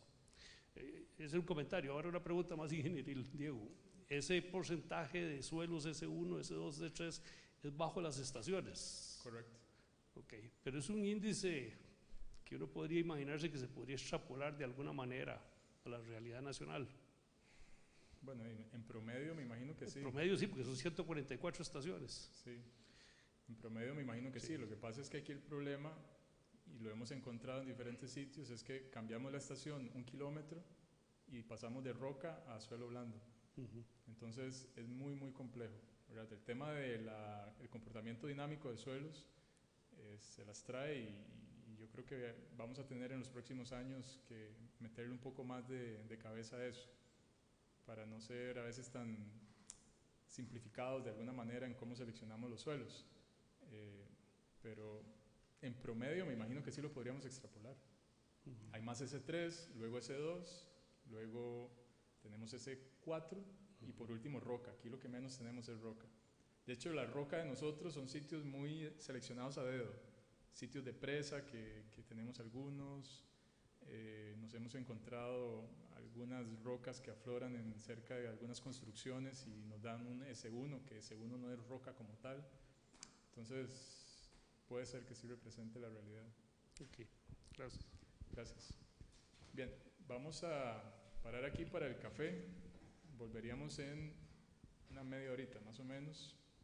Entonces los invito a que por favor nos acompañen al café. Gracias.